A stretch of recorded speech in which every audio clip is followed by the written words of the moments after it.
네, 오늘은 여호수아 15장 20절에서 63절까지의 좀 긴 내용이 되겠습니다. 여호수아 15장 20절에서 63절까지의 말씀을 함께 묵상하도록 하겠습니다. 한 절씩 천천히 교독하겠습니다. 유다 자손의 지파가 그들의 가족대로 받은 기업은 이러하니라.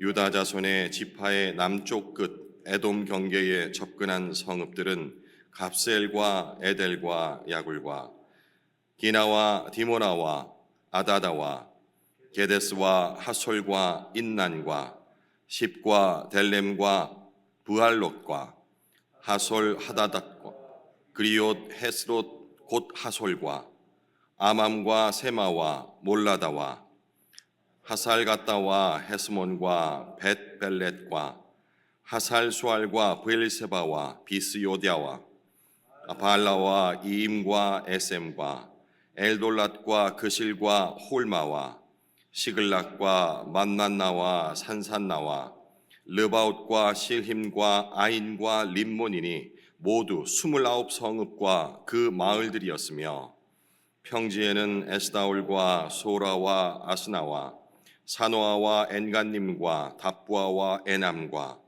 야르뭇과 아둘람과 소고와 아세가와 시아라임과 아디다임과 그데라와 그데로다임이니 14성읍과 그 마을들이었으며 스난과 하다사와 므달락과 딜란과 미스베와 욕드엘과 라기스와 보스갓과 에글론과 갑본과 라맘과 기들리스와 그데롯과 벳다곤과 니알마와 막게다이니 16성읍과 그 마을들이었으며 림나와 에델과 아산과 입다와 아스나와 느십과 그일라와 악십과 마레산이 9성읍과 그 마을들이었으며 에글론과 그 촌락들과 그 마을들과 에그론에서부터 바다까지 아스돗 곁에 있는 모든 성읍과 그 마을들이었으며 아스돗과 그 촌락들과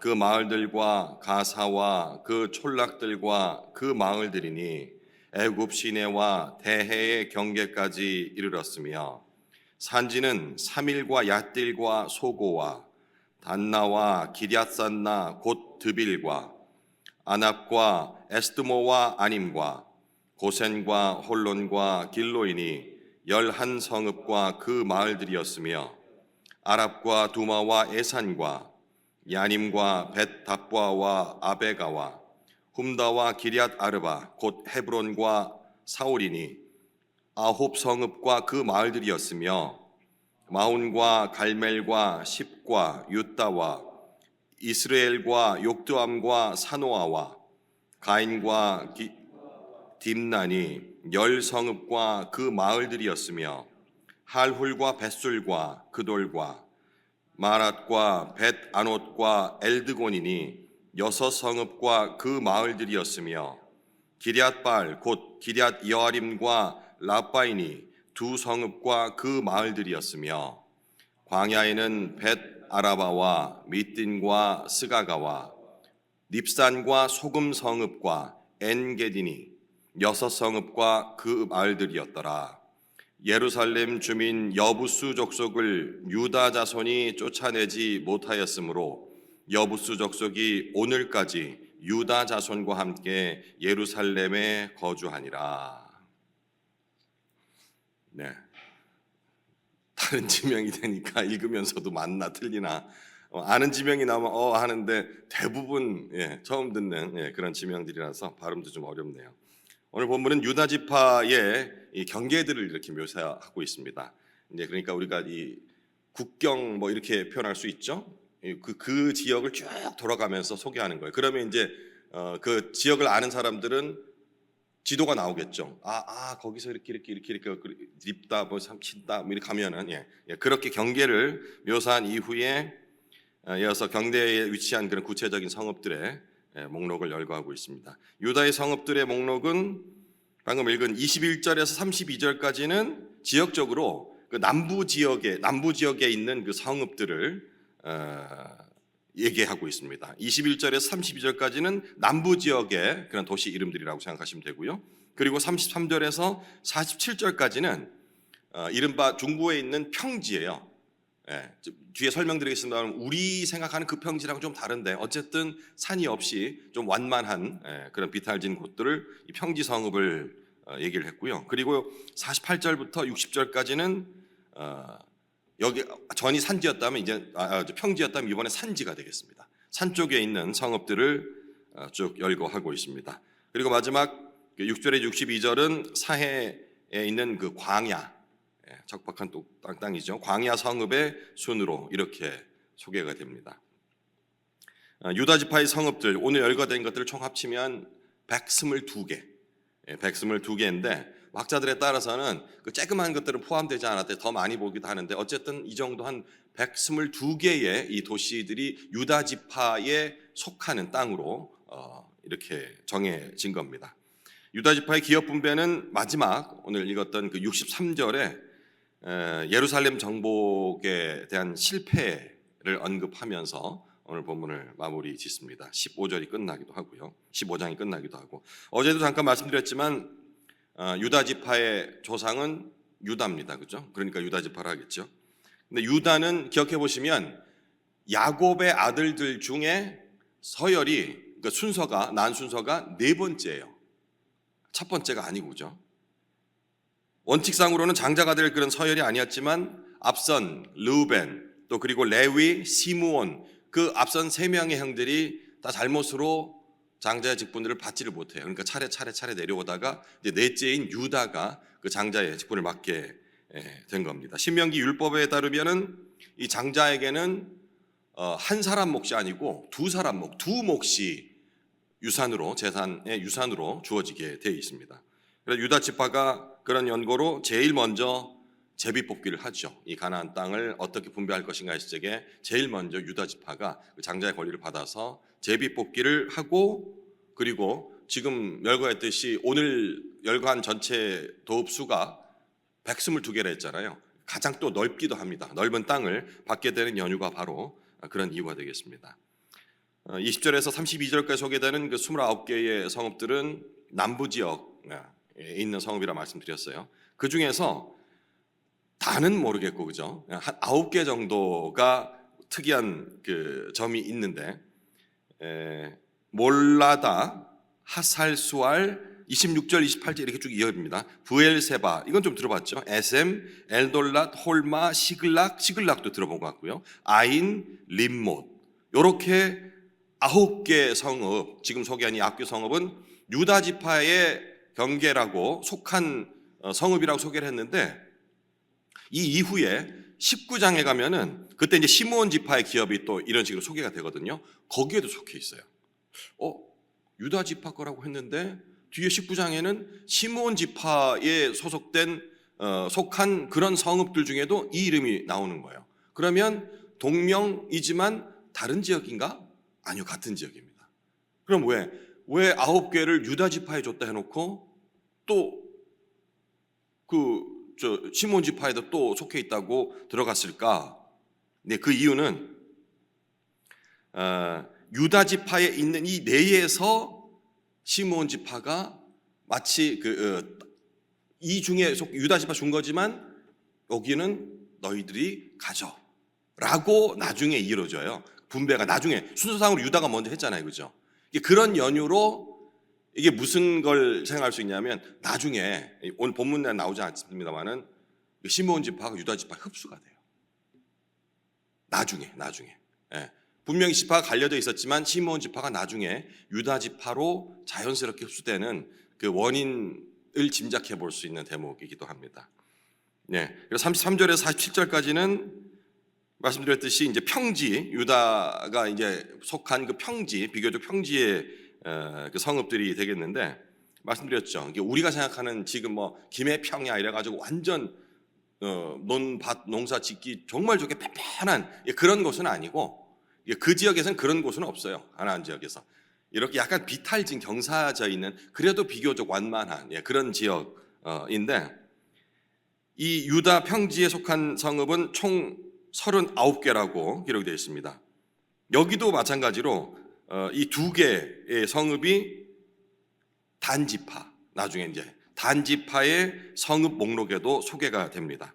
바로 에스다올과 소라라는 이 성읍인데요. 33절에 나오는 성경 학자들도 이 두 성읍은 왜 중복으로 기록했는지 아직까지 이렇게 규명을 못하고 있어요. 그냥 추측만 하기로는 앞선 그런 시몬 지파와 비슷한 경우로 해서 나중에 받게 돼서 그런 것이 아닐까라는 추측과, 그리고 이제 여기가 경계 지역이니까 경계라는 것은 맞닿는 다른 곳과 또 이어지지 않습니까? 그죠? 전라도와 충청도를 가로지르는 섬진강 연기 따라 이 도시는 화개장터는 그 세 개 도시가 같이 이어지는 거예요. 크게 봐서는 전라도 그리고 경상도 그다음에 이제 충청도도 끼어 있다고 그러죠. 그러니까 거기는 정체성이 충청도 말도 하고 그 사투리죠. 예, 그리고 또 경상도 했다가 또 전라도 나오고 그런 특성들. 그리고 경계 지역에 있는 곳이라서 여기도 속하고 유다 지파의 땅에도 속하고 또 여기 단지파에도 속한 것이 아닐까라는 그런 또 의견을 갖고 있기도 하더라고요. 우리가 이쯤에서 또 상기해야 될 부분이 있는데 이거 되게 중요한 겁니다. 지금 이렇게 읽다 보니까 유다 지파가 이제 이 땅들을 다 이제 갖게 됐구나. 예, 허락된 것은 맞아요. 그런데 지금 열관 이 성읍들이 이미 정복이 완료된 땅들이 아니란 거. 앞으로 유다 지파가 지금 열거된 이 땅들 중 정복되지 않은 땅들을 성읍들을 정복을 해야 돼요. 이거를 기억할 필요가 있습니다. 이거 했다니까 이제 뭐 여호와 하나님께서 이제 다 끝이 나가지고 정리돼서 여기를 다 줬구나. 그게 아니고 아직 정복되지 않은 성읍들이 다 포함되어 있다는 거예요. 이미 이것을 주겠노라 분배는 했지만 이제 그거를 그들이 수고를 해서, 어제도 말씀드렸죠. 그냥 선물로 공짜로 받은 게 아니고요. 자기의 수고를 해야 되는 겁니다. 그 수고는 믿음으로 하는 겁니다. 읽을 수 있을까? 이런 개념이 아니고 우리의 전력이 수조로 딸리는데 이런 판단이 아니고 주셨으니 가겠습니다. 그리고 취하겠습니다. 그리고 진멸하라 한 것들, 가나안에 있는 모든 부정한 것들을 다 진멸하겠습니다라는 믿음으로 정복을 해 나가야 된다는 이 사실을 기억을 해야 됩니다. 갈렙이 우선을 먼저 믿음의 본을 보이게 됐죠. 이제 48절에서 60절까지는 소개되는 성읍들은 이제 산 쪽에 있는 그런 성읍들이 되겠습니다. 61절과 62절은 사해 광야 이어지는, 거기는 이제 광야 지역입니다. 비교적 좀 척박한 그런 땅들 이름이 되겠죠.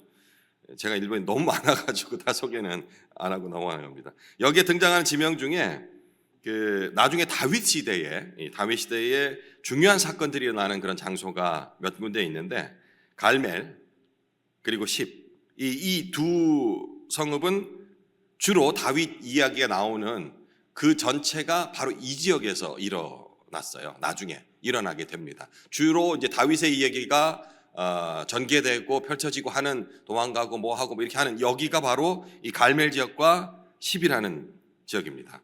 참고로 이 갈멜은 익숙하긴 한데 우리가 알고 있는 엘리야와 관련된 그 갈멜은 아닙니다. 이거는 이름은 같지만 다른 지역이라는 그 사실 알아두시면 좋고요. 그리고 이제 62절에 등장하는 엔게디라고 적혀 있지 않습니까?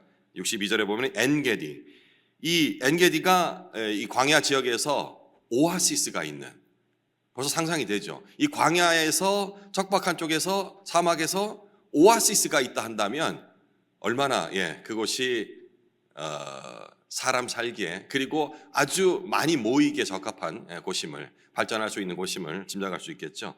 또한 다윗이 이제 사울에게 쫓길 때에 자기가 숨어 있던 그 중요 은신처가 바로 여기 엔게디입니다.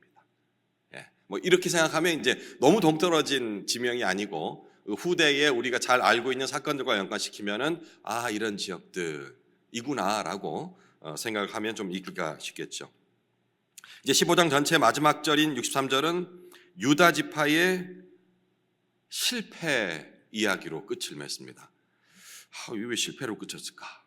63장 예루살렘 주민 여부수 족속을 유다 자손이 쫓아내지 못하였으므로 여부수 족속이 오늘까지 유다 자손과 함께 예루살렘에 거주하니라. 여호수아가 그때 드빌 지역 여기를 점령했다 했는데 완벽하게 진멸하지 않았기 때문에 이스라엘 민족을 거주시키지 않았기 때문에 나중에 또 그 산당들이 다시 들어와 살았다 했지 않습니까? 여기도 마찬가지입니다. 이번엔 예루살렘 이 지역이 되는 거예요. 이게 이제 나중에 제가 풀어나갈 텐데 왜 예루살렘은 우리 알고 있는 그 예루살렘 맞습니다. 아직까지는 점령이 되진 않았지만 그곳에서 이제 이스라엘 전체가 통합되는 그 중심지로 거점으로 이제 이곳이 사용되게 되는데 어쨌든 지금 현재까지는 유다 자손이 쫓아내지를 못했대요. 여러 가지 이유가 있겠죠. 뭐 게을러서라는 그런 측면보다는 아마 이제 좀 점령하기가 쉽지가 않았던 곳 같아요. 뭐 소위 말하는 뭐 난공불락 뭐 이런 얘기 하지 않습니까? 공격하기도 힘들고 무너뜨리기도 힘든 그런 지리적인 위치와 이런 것들 때문에 뭐 이게 점령하지 못했을 수도 있는데 하여튼 여러 가지 이유로 지금 이 여호수아가 이 글을 기록할 당시까지 여부수 족속이 유다 자손과 함께 예루살렘에서 그냥 살고 있었다라고 결국 실패한 거죠. 그 내용을 기록을 하고 있습니다. 가장 강력한 그리고 가장 많은 수를 자랑했던 유다 지파마저 이 예루살렘 땅을 완전하게 점령하지 못했던 것을 언급하고 있다라는 것은 이스라엘의 나중에 이 실패를 예고하는 일종의 그런 복선 암시 이런 생각도 저희가 해볼 수가 있겠죠. 이스라엘 지파의 가나안 땅 점령 실패는 다른 지파 유다 지파 말고도요 이 경우에도 반복이 되는데 이제 차츰 살펴보겠습니다만은 뒤로 갈수록 점점 더 심해집니다. 점점 더 적당히 하고 그리고 그냥 이 정도면 됐으니까 하고 남겨둡니다. 헤렘 진멸하라는 그 명령이 뒤로 갈수록 흐지부지 되는 거죠. 유다 지파로부터 시작된 이 땅 분배 그리고 그걸 점령하는 과정들이 이 뒤로 갈수록 점점 더 심각해집니다.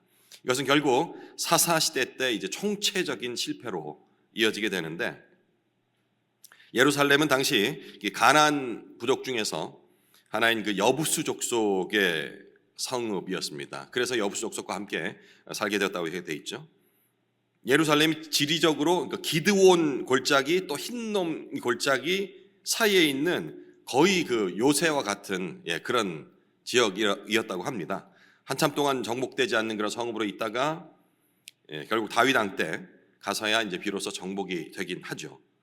그러니까 우리가 이 성경에 있는 그런 역사들을 볼 때에 이게 단정적으로 뭔가 규정을 짓는 그러니까 이렇게 됐지 이런 부분을 조금 조심해야 되는 이유를 우리가 좀 알아야 됩니다. 그러니까 뭔가 결과가 있을 적에 내가 그럴 줄 알았어. 우리 좀 많이 그렇게 하잖아요. 너 내가 진작에 알아봤어. 그러고 다닐 적에 그러니까 조심해야지. 맨날 그러니까 물컵으로 쏟지.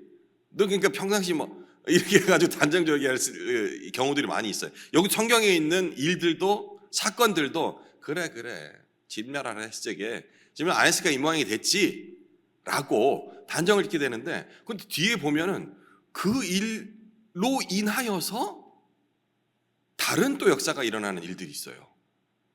그래서 어떤 일을 봤을 적에 그렇다고 이제 뭐 침묵하라는 얘기가 아니고요. 그랬기 때문에 이건 영원히 그럴 것이야. 벌 받았으니 넌 영원히 벌 받을 것이야. 이 지역은 영원히 멸망할 지역이야.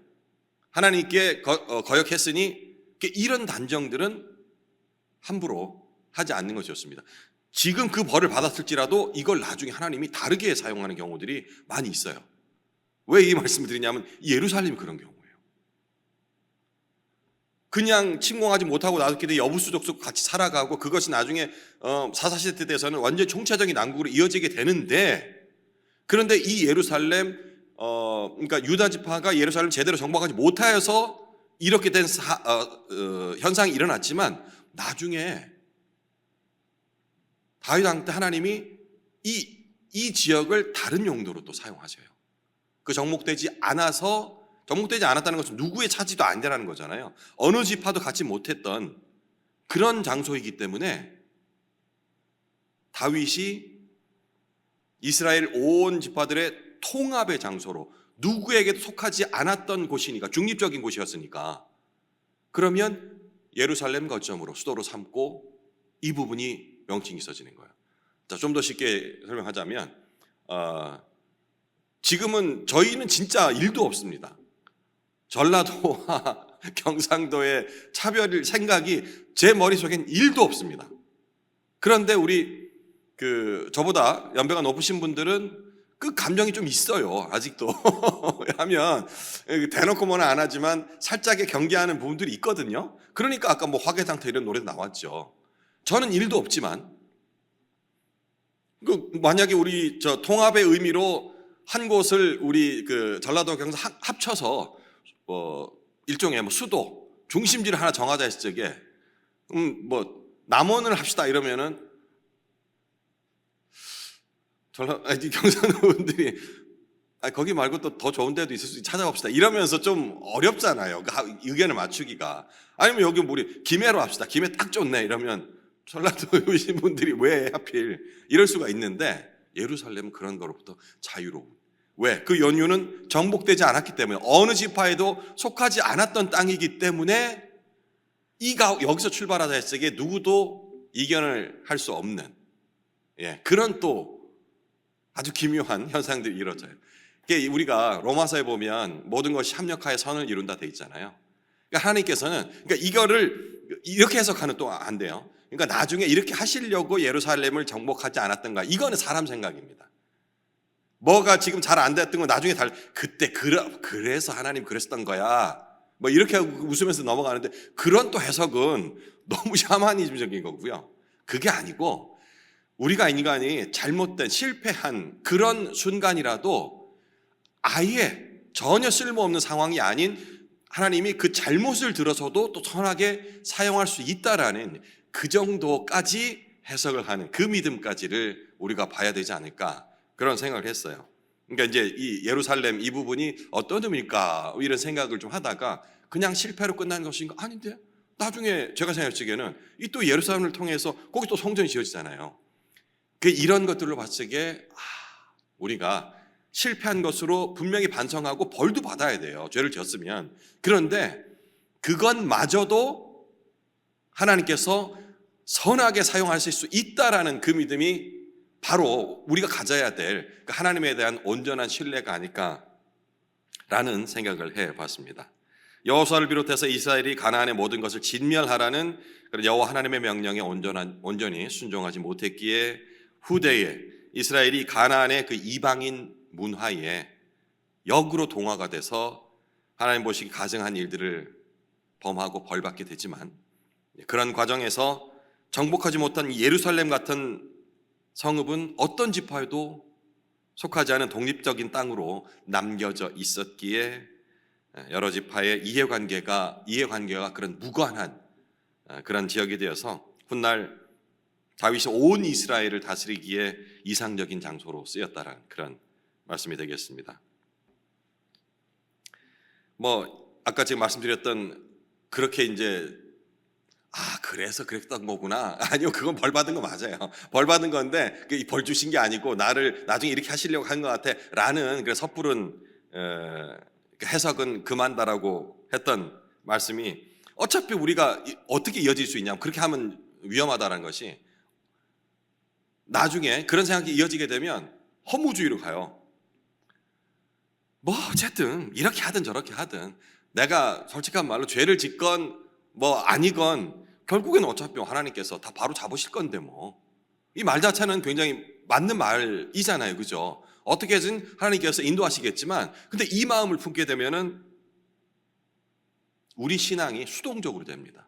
어차피 하나님 해주실 텐데 노력을 하지 않는 거예요. 그러니까 지금은 유다 지파에게 땅을 경계를 이렇게 분배를 해 줬는데, 그들이 그렇다고 줄 건데 가만히 있으면 안 주어지잖아요. 수고를 해야 돼요. 노력을 해야 되거든요. 그래서 그런 식의 해석은 좀 위험하다라고 제가 말씀을 드린 겁니다. 수요예배 때 우리가 지금 야고보서를 공부하고 있지 않습니까? 야고보가 주장했듯이 그리스도인들은 하나님의 말씀을 온유함으로 받아야 된다고 되어 있어요. 온유함은 뭐라 했습니까? 수요일도 말씀드렸습니다마는 그냥 차분하고 조용하고 이게 아니고 내 안에 있는 나의 생각들, 교만과 자만들이 빠진 상태, 그래서 하나님 말씀이 들어올 수 있는 상태가 온유한 상태라고 말씀드렸어요. 그러니까 말씀을 온유함으로 받고 그리고 즉각적인 순종으로 행함을 이루어야 한다라고 야고보가 얘기했던 것도 이와 같은 맥락이 되겠습니다. 그러니까 성경의 기록자들이 하는 얘기들이 다 색깔이 좀 다른 듯 보이고 주장하는 것이 다른 것도 보이지만 결국은 하나입니다. 하나님의 성품을 닮아가고 그분의 뜻을 알아가야 한다는 것, 그 내용들을 자기식으로 표현하는 거예요. 그리고 대상에 따라서 믿음의 수준에 따라서 알아들을 수 있게끔 비유를 하는 것, 그 차이일 뿐이지 성경 말씀은 동일하다는 것은 그것을 명심을 해야 됩니다. 실패가 두려워 생하지 않거나 하나님이 알아서 해줄 거라는 그런 믿음은 빙자한 불순종인 거라는 거죠. 이것이 우리의 신앙을 퇴보시키는 것. 신앙은 정체가 없다는 얘기 들어보셨죠? 정체라는 것은 머물러 있다는 겁니다. 우리가 착각하는 것이 신앙이 내가 한 30년 열심히 봉사하고 뭐 했기 때문에 지금은 좀 쉰다. 그러면 그 신앙이 30년 신앙이 머물러 있나요? 그렇게 착각을 합니다. 아닙니다. 쉬기 시작한 날부터 퇴보되는 거예요. 왜? 신앙은 전진밖에 없거든요. 하나님께 다가가는 것이거든요. 내가 다가가다가 멈췄다고 하면은 아이고 그래도 100이라는 기점에서 70까지 왔으니까 30은 나중에 천천히 해야겠다. 아니요. 70까지 왔는데 멈추면 69, 68 이렇게 떨어집니다. 이렇게 떨어지면 다행이에요. 30년 동안 쌓았으니까 까먹는데 30년 걸린다? 아니요. 3년 만에 혹은 3개월 만에도 까먹을 수 있는 것이 바로 이 신앙입니다. 신앙엔 정체가 없다는 겁니다. 이걸 두려운 마음으로 항상 상기해야 됩니다. 내가 이만큼 우리 사상적으로 그렇잖아요. 6일 동안 열심히 일했으니까 하루는 정말 신나게 한번 놀아봐야겠다. 허용될 것 같아요. 논다는 표현이 좀 그렇지만 쉬어야겠다. 충분한 쉬움을 줘야겠다. 신앙은 그게 아닙니다. 신앙은 잠깐 쉬었다 가고 이런 게 아니라는 거. 그걸 좀 알아야 될 것 같아요. 우리가 이제 그걸 생각하면 너무 조바심도 나고 두려운 마음도 들고 워커홀릭처럼 이렇게 있어서는 안 되는데 죄 짓는 것 같고 그런 식의 두려움을 가지라는 얘기가 아닙니다.